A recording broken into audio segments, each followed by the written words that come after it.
We got murdered. We got beat down. They went into our house, took our food out of the fridge, and walked out.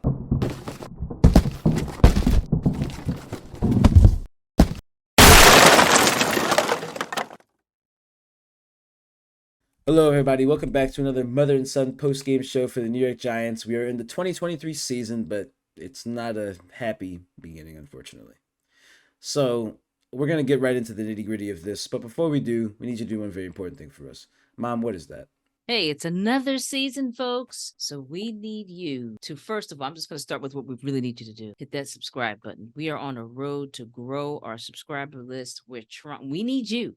If you've been watching and not hitting the subscribe button, make this the last time you watch a video without doing that. Hit subscribe. It doesn't cost you anything. I don't know if you know this. It is free.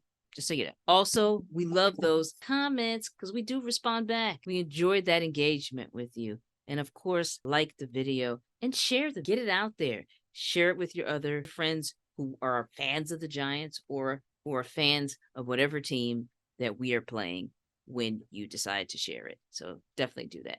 Let's get into it.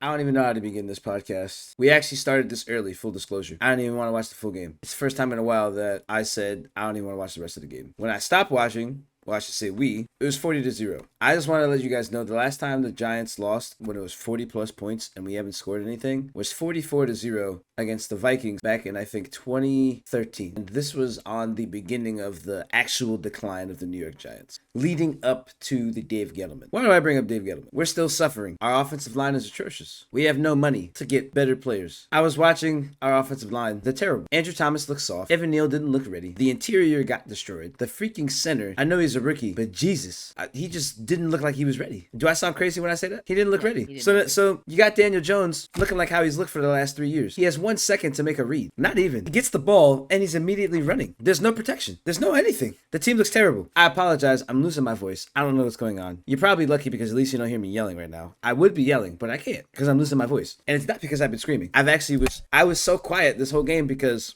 I was just disgusted. There's nothing I could do to make them play better. I just sat there in just disappointment and utter shock. The game was over in the first 5 minutes. First 5 minutes, the game was over. It was actually less. Yes, that is correct. It was less. I understand the blocked field goal, whatever. Okay, that shit happens somehow. But the way that it happened was bogus. It was in the inside of the line. It wasn't even the edge. They broke through the inside of the line. Then you have Daniel Jones throw it to Saquon. I believe it was Trayvon Diggs hits him and his helmet hits Saquon in the hands, so the ball pops out. Somehow, magically floats in the air for enough time for a defender to get it for an interception for a pick freaking six. That's a fluke. But guess what? It's a fluke that caused us to lose the rest of the game. Because after that, it was gone. The morale was gone.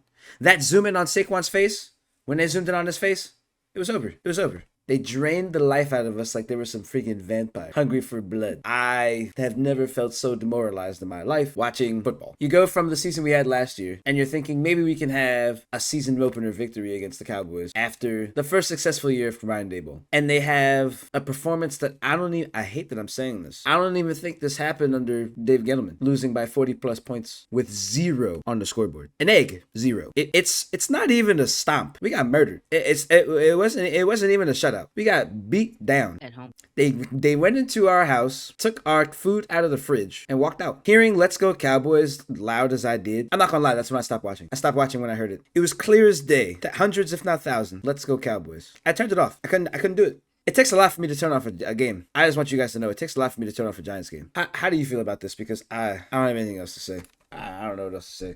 The line sucks. Daniel Jones, you fucking suck. I'd like to pick up where you just were going down the list of who sucks. Daniel Jones. Guy's like the second highest paid quarterback in the league right now.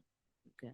Got money before my nephew, Saquon, was able to get anything, and he still didn't get what he deserves. He's just on a 1-year deal. We've got this high paid quarterback making the same mistake he made in his rookie year, running out, and instead of running with the ball out, throwing it with no accuracy because he was running for his life when he threw it, where he was almost out of bounds. He could have just had it. He could have just tucked it under his arm. And that was major right there because that led to a pick. And I believe that was another pick 6. It doesn't matter. It doesn't matter. It was so bad. Many of the times that we lost possession because of our mistakes or our line being sucked was because of something that happened that could have been dealt with, thought about, handled better. So it doesn't matter. They're down. And we mentioned that we started doing this, recording ourselves earlier this time because there was no need to wait. They are down to 1 minute left, and still Dallas 40, New York Giants 0. What I'd like to see after this is for a Giants team to look at the recordings from tonight. I hate to use the word film because film is dated, but that's what we used to call them back in the day. But look at the recordings from this evening and say, what can we do to avoid this again? I think it needs to start with the O-line. Dexter Lawrence was criminally held tonight, almost all game.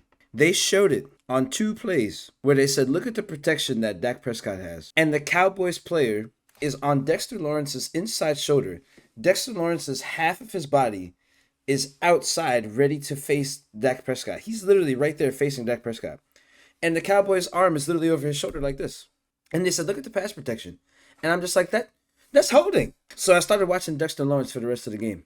This happened all game. You got to tell a defensive lineman, if he's getting past the offensive lineman and the offensive lineman is holding him, they need to put their hands up. They need to start reaching like this, like, hey, come on, he's holding me, because they don't notice if you're just going to sit there and just go like this and the guy's holding you like this. Not only did America get to see it, they got to see it with the team that has labeled themselves America's team, which makes me sick that the Cowgirls call themselves that, but they call themselves that. And what made me even more sick was the shots of freaking Jerry Jones and our boxers chilling, watching his team kick our butt once again in our house. I have one message for this 2023 Giants team. My message is treat the next game as the first game. If you look back too much, it might be damaging for morale. It might be damaging for what you do. Whatever it is that you had planned to do. I saw this, the great Lawrence Tynes posted this on X, formerly Twitter, this evening. And he had a meme of someone ripping up papers. And he said, throw out the week 1 plan. Throw it out. Don't look at it again. And reset. We're going to end this, guys. There's nothing else to say. Big Blue is Little Blue right now. and it's just going to be that way until next week. Like the mother said, it's a reset. If you enjoyed this video, or if you're as miserable as we are and you feel our pain and you sympathize with us or empathize with us, please like and subscribe.